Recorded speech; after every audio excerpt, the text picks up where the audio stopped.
I'm very grateful too to be indeed to be honoured to ask to give this inaugural John Halstead Memorial Lecture, particularly in the presence of John's family and friends and such esteemed English labour historians. So no pressure then.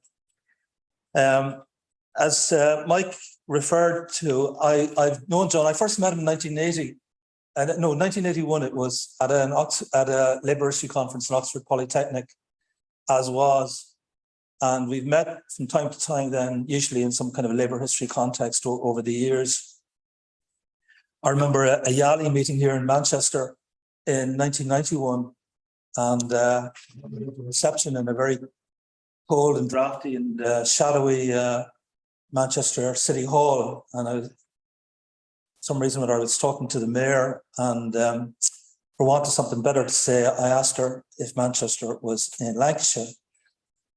And she fixed me with a gimlet eye and says, "Oh yes, you'll see no white roses on this chain." Obviously, there are only 2 counties in England as far as she was concerned. I remember also we had a lunch, I think was sort of intended to be a traditional English lunch, bangers and mash in a pub in Bolton. And the dining room was upstairs in the pub, and you had to squeeze past this sort of narrow saloon. And I was ordering around the drinks. Never forget the look on the barmaid's face as these exotic-looking European archivists sort of filtered past. She says to me, "There's somewhat going on upstairs." And I was wondering how to explain what to say. I said, "Yeah, it's a conference of European labour archivists." She says, "Oh, I see." But I could tell she didn't see it all. But more recently, John and I became more familiar with our Spanish Civil War battlefield tours in the company of Richard Baxel and Barry McLaughlin, who's come here from Vienna. And he was always a great company and very, very entertaining. He regaled us with some stories too about his army days when he was doing national service. And he's preparing to make a protest about deployment in Suez. He expected to be deployed in Suez and was going to abscond from the army at that point. We also met him in Ireland on a few occasions. He liked to visit Ireland, and with Barry McLaughlin he used to go and visit the All. One time they were in a remote pub in West Waterford, and John was obviously, foreign, and the barman asked him if he was from Cork. So I found this very amusing. So I think there's always that kind of an Irish dimension to him. And I've tried to kind of link the British and Irish labour history movements and labour history with the theme of this topic, how British was Big Jim Larkin and how international was Larkinism. And I think it's relevant too because there was a tendency in Ireland to see Larkin purely in Irish terms. He always claimed to be born in Ireland. His parents were from around Newry, and he claimed that his mother, when she was expecting the child, had gone to Newry, so deliberately the child would be born in Ireland. But I think it's just a myth, a family tradition, and everybody claims that he was in fact born in Liverpool. So we can have the next slide, please. Yeah, well, that's right. So this is the famous picture of Larkin. A lot of people associated with the 1913 lockout, but it was taken in 1923 when he returned from the United States. But I'll come back to it later on. So next slide, please. Yeah, so this is just ourselves with John, 4 amigos, Richard Baxter there on the right, and John and Barry McLaughlin and myself in Burgos. We're on some castle, a local castle or whatever. But they were amazing trips because we all got on so well, and having somebody good humoured like John was a great benefit in that respect. So we have very fond memories of him. Next slide, please. So this is just a chronology of Larkin, born Liverpool, 1874. He claimed to be born 1876, sometimes claimed to be even younger, but the records dug up by Desmond Greaves put us born 1874. And we know that from 1891 he worked as a docker in Liverpool. He was victimised after a strike. He became a four-man docker. And the job of a four-man docker was really to sort of set the pace for other workers. So they weren't much liked by the standard dockers. But dockers had mixed feelings about Larkin because he was a kind of father figure to a lot of workers as well and gave them a lot of assistance. And they looked up to him. And then when there was a strike, he joined the strikers and lost his job in consequence. But his abilities for organisation were recognised by the General Secretary of the National Union of Dock Labourers, who will come up, I'll refer to later on. And he was made an organiser for the NUDL, initially in Lancashire, looking particularly at Liverpool and Preston, which had the biggest inland docks in Europe, and then later on in Scotland.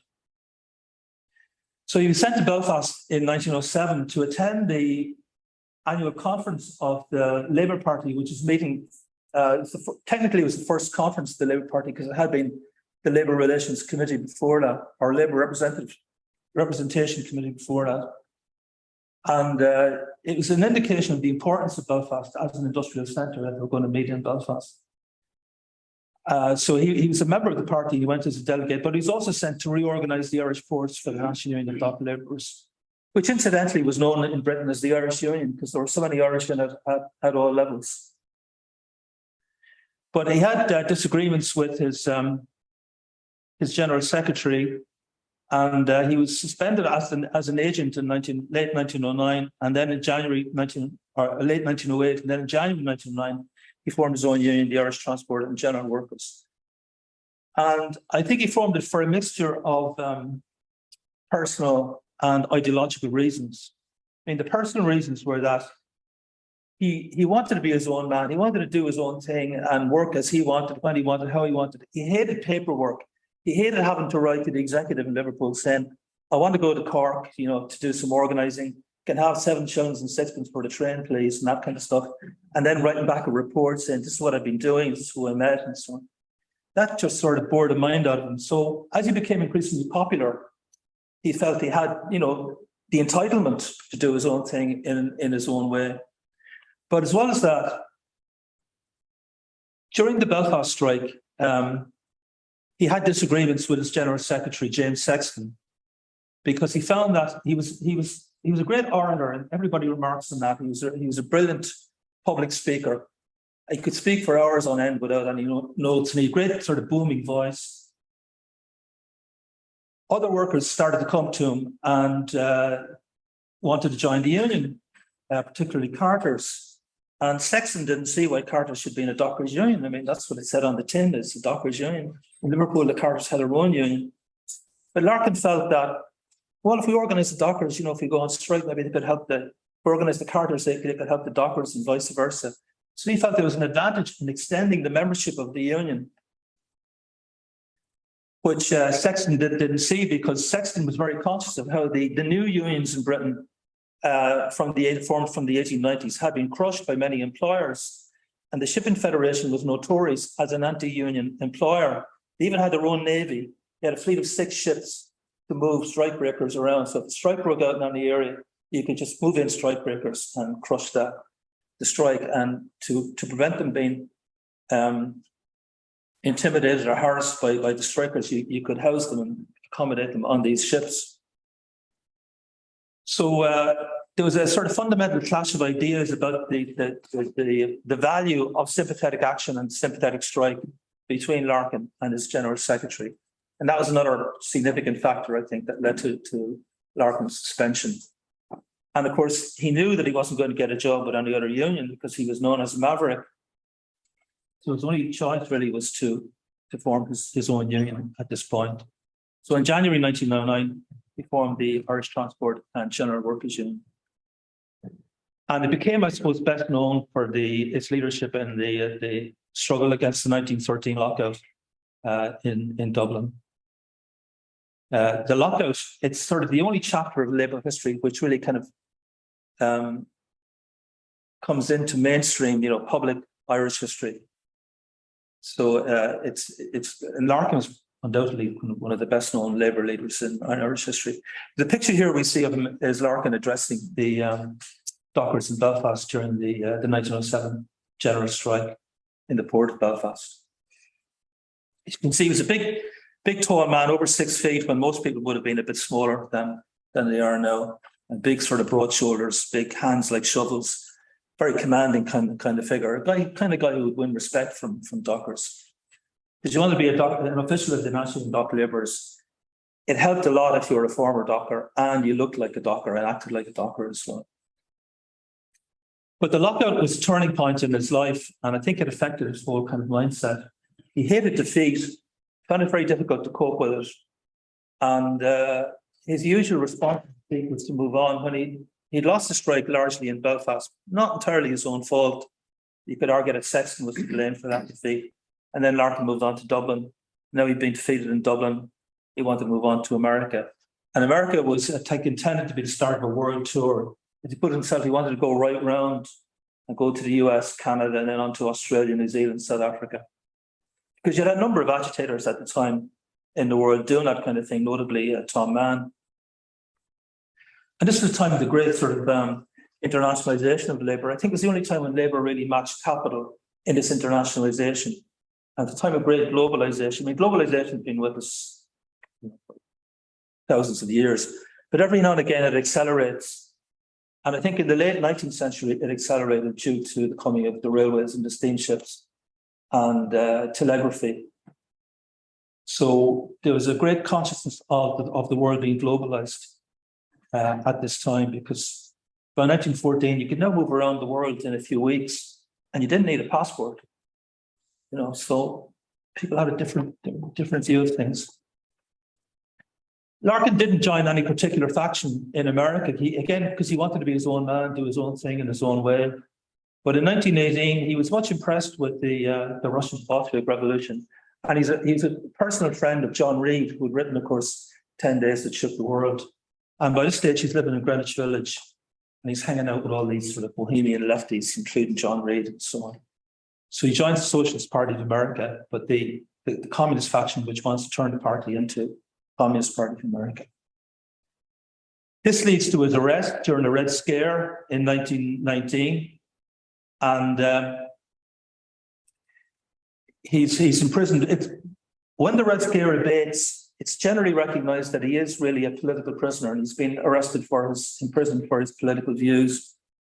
And Hal Smith, who coincidentally was the first Irish-American governor of New York, agrees to release him. As soon as he's released in January 1923, J. Edgar Hoover of the FBI is on his case. At that time, it's the Bureau of Investigation before it became the Federal Bureau of Investigation. But Hoover wants to deport him because Hoover's view is that all of this trouble with the left, it's all coming from Europe. You know, these are un-American ideas, and it's European agitators and intellectuals who are bringing these foreign ideas over here. So the answer is get it back to Europe.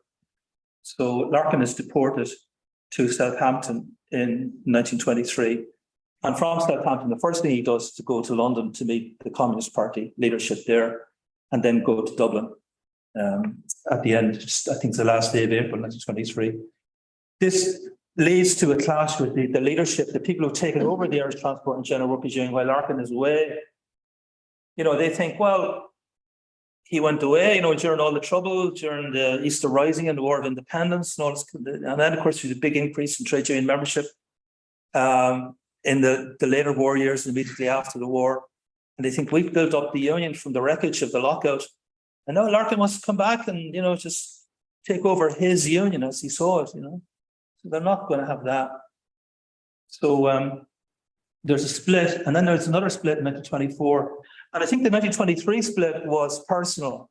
I think Larkin wanted his union back.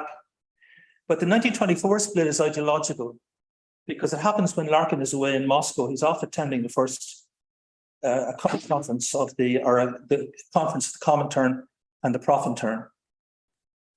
And as soon as he's sort of on the boat, his brother, Pete Larkin, and his favourite son, young Jim Larkin, they reorganised the Larkinites in the Irish Transport and General Workers Union into the Workers' Union of Ireland. And the Workers' Union of Ireland is formed deliberately then as a communist trade union.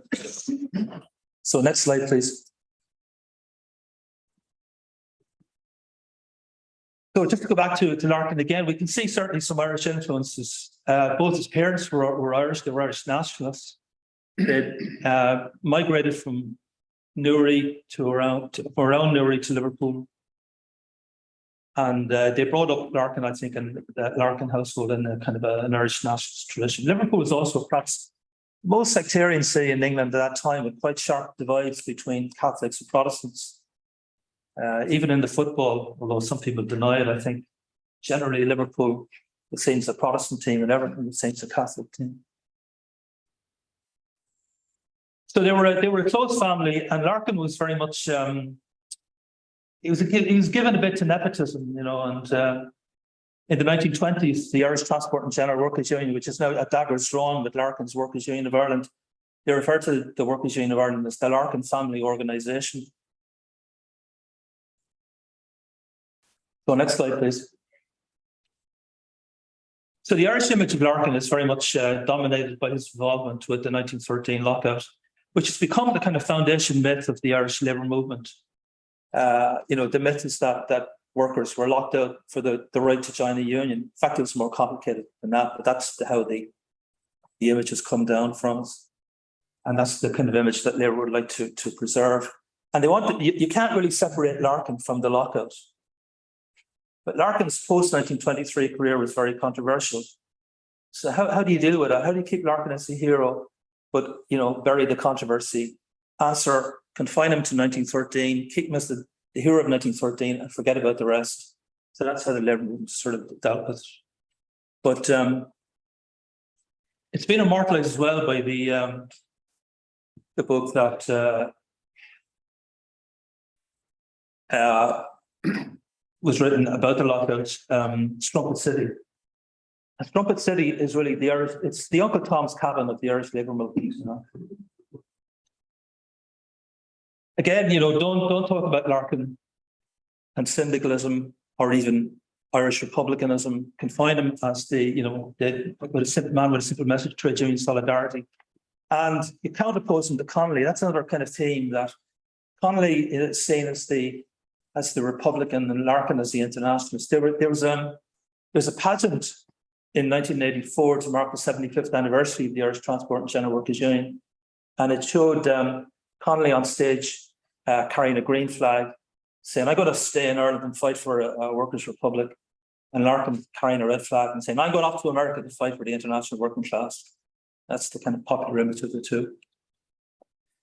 So again, there's been little curiosity about the British dimension as well, which was important, as we shall see. But here you see on the right Liberty Hall, the headquarters of what's now SIPTU, the Service Industrial Public and Technical Union, which was formed from a merger of the Workers' Union of Ireland and the Irish Transport and General Workers' Union. And it's sort of decorated to commemorate the centenary of the lockout. So clearly the lockout is still important. The lockout is seen in terms of Larkin there, with his arms raised, Connolly, the police brutality, which made such a shocking impact on the British labour movement at the time as well. Okay, the next slide, please. So the Liverpool influence, here we see Larkin and his wife on their wedding day. He doesn't look too happy. He married Elizabeth Brown. She was the daughter of a Baptist lay preacher in Liverpool. And I don't think the family approved of the marriage, because of course Larkin was from a Catholic background. And he wasn't sort of a Catholic all his life. He certainly died a Catholic, but he didn't practice. We were talking about this earlier on. And when he was in Moscow, he had an argument with Bukharin about the existence of God, and he assured Bukharin that God existed. And Bukharin said, okay, do you want to go to Mass? And Larkin says, no, not really. But he was always portrayed as having a Liverpool accent. Now, incredibly, there's no recording of his voice, so this was his great asset. And he lived up to 1947. So you think that sometime in the 20s, 30s, 40s, somebody would have thought, put a tape recorder in front of that man, or get him on the radio or something like that. No, it never happened, which is amazing, really. He was very conscious, I think, of sectarianism, religion and politics. And he kind of, although he could be very critical of the Catholic Church, he didn't like anti-clericalism, which you would encounter quite a bit, of course, on the left in Britain and in the United States. And he sort of bridled at the anti-clericalism, which led to some conflict with American socialists, notably Upton Sinclair, when he was in New York. He likes soccer. He claims to have played for Liverpool reserves, but he said he was too awkward. In a rare moment of self-deprecation, he said he was too clumsy to make the first team. It's possible that he did, because he would, the timing is about right, because Liverpool Football Club was founded about 1893, I think, something like that. But I did write to the club asking for information on this, and I said, well, if Larkin did play for Liverpool, maybe you could use the publicity, But they didn't seem to be too impressed with that argument. He loved travel, and he was married. He was married in a registry office, not in a Catholic ceremony, in 1903, which again gives an indication of his anti-clericalism at a personal level. But his wife, I think, was more influential on than people realise, because there are a lot of references to the Bible in his speeches, and notoriously Catholics don't read the Bible, so he must have got this from his wife. He was also a member of the Independent Labour Party, as well as the Labour Party. So next slide, please. This kind of sums up the essential Larkin, and that he really wasn't a man for theory or ideology, except in a very broad sense. And then there was this kind of religious theme running throughout his socialism. In a way, he was a kind of a Christian socialist, in that an item about capitalism that it was so unjust and it set people against people. And he says, it compels a man to be like a wolf or a hyena trying to tear down the other man and so on. This is a statement he gave in New York in 1920, after when he was arrested in the Red Scare in late 1919. And he's eventually taken to court in 1920. He acted as his own lawyer. He was a bit of a barrackroom lawyer anyway, but he frequently acted as his own counsel in court cases and used court cases to assert his express his particular values and ideology. But he was convicted and he was sent to Sing Sing. I used to think Sing Sing only existed in Jimmy Cagney films, but it is a real prison in New York. Okay, next slide, please. Yeah, so this is on the right. You see there James Sexton, who from a very similar background to Larkin. His parents were Irish nationalists. He grew up around Liverpool, St. Helens. He'd worked as a docker. He'd been disfigured. He suffered a disfigurement under his right eye, which he was quite self-conscious. If you were a docker, you were likely to have a serious accident at some stage in your life in those days. Larkin himself did in the early 1890s, which laid him up for about 6 months. But Larkin and Sexton, in other respects, disagreed quite strongly, and Sexton was very much against sympathetic action. In fact, he wrote a play about it called The Riot Act, to show the folly of sympathetic action. Then, of course, during World War I, Larkin was very anti-war, whereas Sexton more or less acted as a recruiting sergeant and he got a knighthood in return for his services. Okay, next slide, please.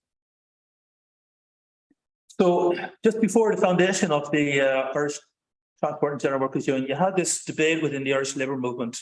You can see this is a meeting in Belfast, and you can see Larkin there standing very tall in the centre. But again, there's this myth that the Irish Labour movement was founded in 1913, with the ITGW and the lockout. But of course, Irish unions had been around since, arguably, you can trace their origins back to the Middle Ages. But they certainly started to get going as trade unions in the early 19th century. But they didn't do so well. And increasingly in the late 19th century, they were becoming branches of the British trade unions. The British trade union movement was expanding throughout the English-speaking world, not just to Ireland, but Canada, United States, Gibraltar, South Africa, Australia, New Zealand. And many Irish unions became branches of the British unions. But by 1908, you had this debate within the Dublin labour movement as to whether this was the best way forward, because it didn't seem to be leading to much progress, or whether they should form Irish unions and create a separate Irish labour movement. So in the spring of 1908, Larkin was asked to lead an Irish general union. And he said, no, he says, workers shouldn't be divided along nationalist lines. But then after he's suspended from his job in the NUDL, he says, only Irish workers can solve the problems of the Irish labour movement. We need to form our own unions. And he becomes a very strong kind of nationalist. People kind of associate this linkage of socialism and nationalism in Ireland with Connolly, but Larkin was every much as Republican as Connolly was. In fact, even more so, I would say, because he was more of a sentimental nationalist. Connolly was inclined to say, well, I'm a nationalist because I'm a Marxist, and that's what leads me to it. Whereas Larkin would, say, well, I'm a nationalist because I'm Irish, and a man who doesn't like his own fireside won't like somebody else's fireside either, that kind of way. And Larkin also tried to learn Irish, didn't get very far, but that didn't stop him claiming that he thought in Irish, which is quite in the cheap. Anyway, very Larkinite. So next slide, please. So we can see the connections with England, I think, were particularly strong between 1909 1914. When Larkin was imprisoned on a kind of trumped-up charge of mishandling union funds in Ireland in 1909. And there was a Larkin release campaign in England. He was becoming a kind of a hero for people on the left in the British Labour movement. And then in November 1910, he's present at the foundation conference of the Industrial Syndicalist Education League in Manchester. And here we see Tom Mann there, who organised the ISCL. Again, Mann is an indication of the internationalism of labour at this time, and that he's in Australia. And he starts reading about American revolutionary industrial unionism, what the Americans call syndicalism. And this leads him to go back to England and found the ISCL and then the National Transport Workers Federation. Well, he popped over to Paris for a tutorial on syndicalism from the CGT. And then a few years later, he's in South Africa leading workers there.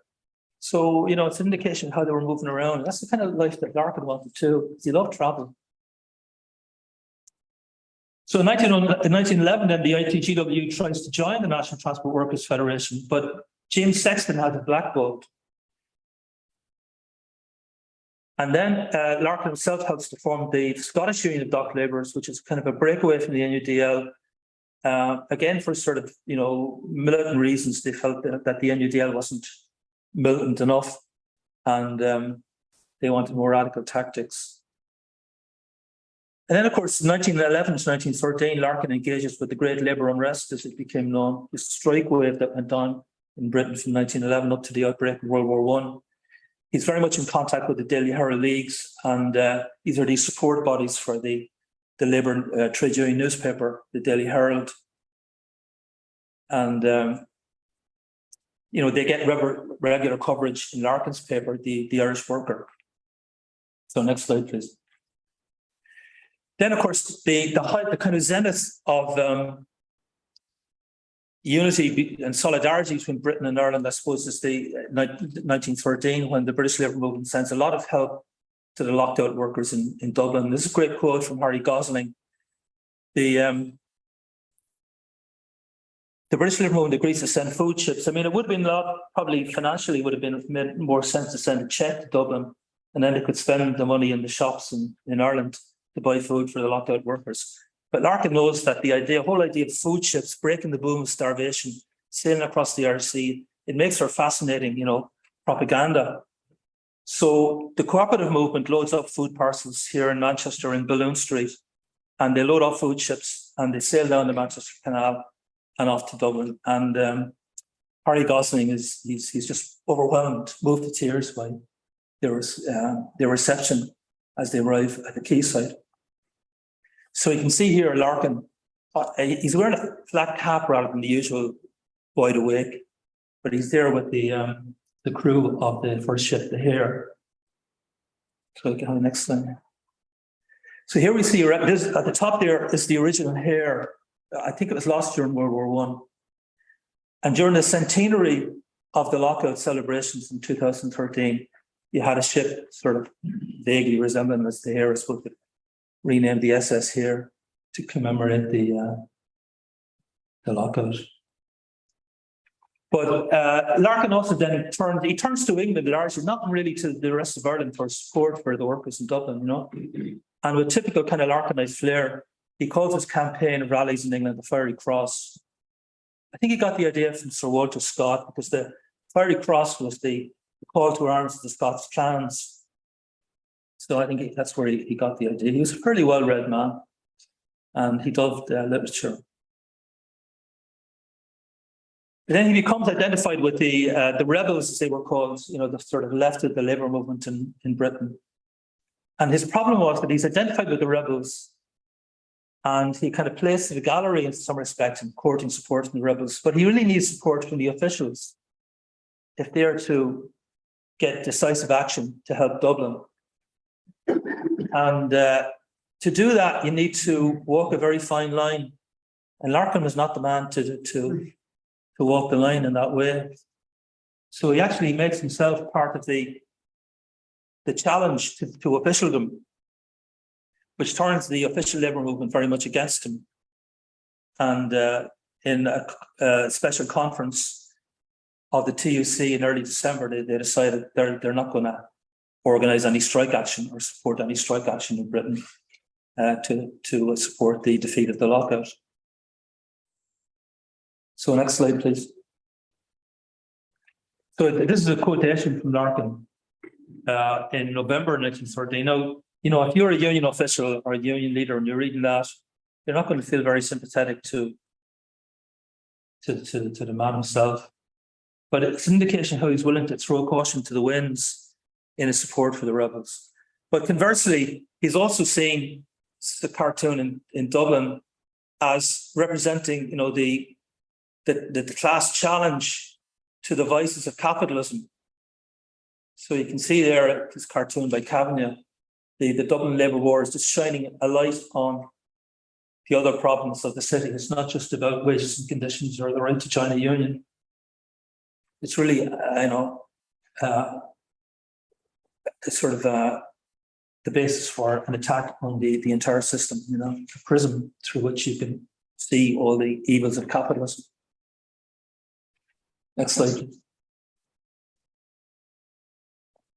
So that was Larkin's dilemma, as I say. Okay, next slide, please.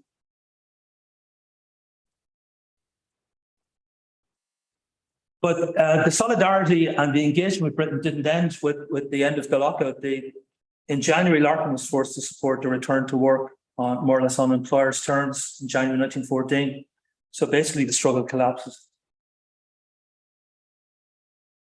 His sister Delia, whom you see there in the middle, who was leader of the Irish Women Workers' Union, which Larkin had set up.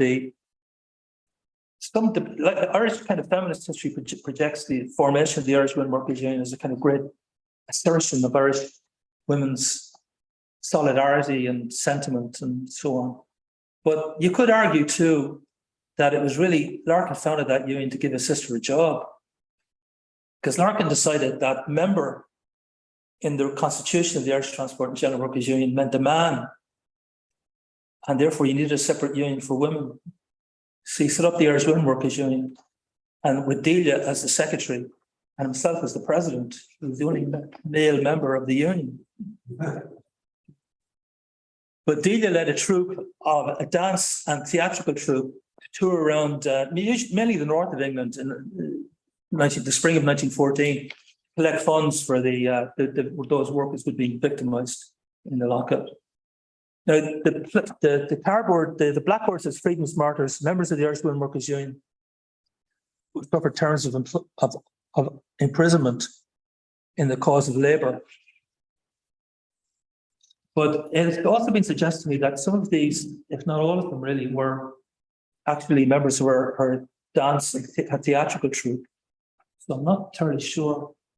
But the photograph was taken in front of Liberty Hall, the union headquarters, in February of 1914. And Larkin himself, he started what he called the New Campaign. Again, it was sort of speaking tour, in which he spoke mainly to groups on the far left and the rebels throughout England. Again, sort of rallying support for, ostensibly rallying support for workers in Dublin. But a lot of people in Dublin felt that he kind of abandoned them, and he was really just trying to make himself sort of politically popular in England. And he's proposing to stand in a by-election too in Britain at that time. So we can have the next slide, please. So I put in this slide because the 1913 lockout is seen so very much in terms, in Irish history, in terms of events in Ireland and so forth, but it's really part of this general escalation conflict between workers and increasingly the state, because workers are coming increasingly into contact with the police and the army in strikes, and you have a lot of general strikes and generalized strikes. So it's in many ways it's a response to sort of globalization. And there are a lot of parallels between globalization then and now, except that though the old days the workers turned to the left against globalization, now I think they're turning to the right. So you could argue, that Europe was on the verge of a very radical action when the war was governed. The next slide, please. And Larkin was a syndicalist, and I think syndicalism it should be seen as a response to globalization. I think the secret of syndicalism too was that it was a toolbox, from which you could dine a la carte, to mix a metaphor. But if you read a book or a pamphlet on another ism, it would tell you how the world worked. But syndicalism would give you practical tactics that you could use, and you didn't need to adopt them all to be a syndicalist. So, things like industrial unionism or the sympathetic strike, or using culture as a weapon in the struggle and so on, you could pick and choose, and that's what made it so popular, so influential, but at the same time so hard to determine in terms of its impact. It's hard to determine who was syndicalist and who wasn't. Syndicalism, I think, had a huge impact on the great labour unrest in Britain, and yet there were very few card-carrying syndicalists in Britain at the time. But it's also described by Big Bill Haywood here as socialism in its working clothes. Kind of sums it up, really. Most of the pictures of Haywood are in profile because he'd taken out his eye in an accident with a whittling stick when he was young. He was very self-conscious of that. Next slide, please. Yeah. So Larkin goes off to America, and his immediate contacts there are with Clonagh Gael, which is the kind of Irish wing of the Republican movement. And you can see he's getting a lot of coverage in the Gaelic American, or the organ of the American IRB, Irish Republican Brotherhood, Clonagh Gael, but also because he's very anti-war. So they're anti-war as well, of course, which is popular. So next slide, please. And he was involved in these negotiations and sort of conspiracies, I suppose you could call them, before the 1916 Rising. So here we see some soldiers of the Irish Brigade. It was only about 60 troops in total, but Roger Casement tried to recruit Irishmen among British prisoners of war in Germany to form an Irish Brigade. And Larkin was aware of this, and they proposed to send Larkin to Germany to speak to Irish prisoners of war in the prisoner of war camps. He was supposed to go in a submarine, but didn't quite come off. Okay, the next slide, please. So this is Sing Sing. It was generally a very well-run prison. The main complaint was that the cells were very small, and you could have up to 6 prisoners in each of those sort of small cells. Slide. So this is the famous picture of Larkin when he returns to Ireland on the 30th of April 1923. He spoke in a meeting on Hall Street. If you look at it initially, you might say Larkin, speaking to the masses, and the statue in Dublin in O'Connell Street is based on this photograph. But nobody in the photograph seems really animated by Larkin, and the voice and the hands. People are looking elsewhere, they got their head down. The bandsman is looking at him okay, but he's admiring Big Jim, playing Big Jim, This is Big Jim putting on a show. So I think it says a lot about the difference between 1923 and 1913. And here we see Thomas Foran, the president of the Irish Transport and General Workers Union. He's looking worried because he knows the trouble is ahead. Because he had been friendly with Larkin, but he'd been even more friendly with Mrs. Larkin. So this is going to cause a lot of trouble too. So next slide, please. So this is the Larkin family, and his wife there on the right, Elizabeth. She signed herself L. Larkin, but I don't know if that was Liz or Lizzie. So I generally refer to her as Elizabeth. And this is young Jim with 4 sons. I'm sure young Jim is his favourite. His family's not supposed to have favourites, but of course, in reality.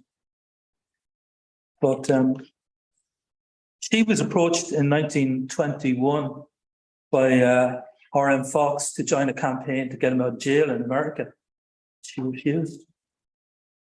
She didn't want it back. And you could understand it because, as Fox said, she'd like the quiet life. And Big Jim was just going to come back and disrupt that, So when he did return, they separated. They remained separated for the rest of their lives. Even for the rest of eternity, because she's buried on the south side and he's buried on the north side in Dublin. So next slide, please. Now, this is interesting. I don't think you probably can't see it all here, but this is a photograph of Larkin. Just take a look at that one. I think this is Larkin here, right? Unfortunately, he's not in the full photo. Go to the next slide. You can see he's gone. So the original photograph is from the Gaelic American, and it would have shown Larkin with the Citizen Army in 1914, because it was really Larkin who founded the Citizen Army, although it's very much associated with Connolly. But when this photograph was published in the Transport Union newspaper, Larkin had been photoshopped out of it. So it wasn't just Stalin who did this kind of thing. Okay, the next slide, please. So in the 20s, this is the kind of international dimension with Larkin. In 1924, as I say, when he came back to Ireland, he didn't really want to come back to the drudgery of union work.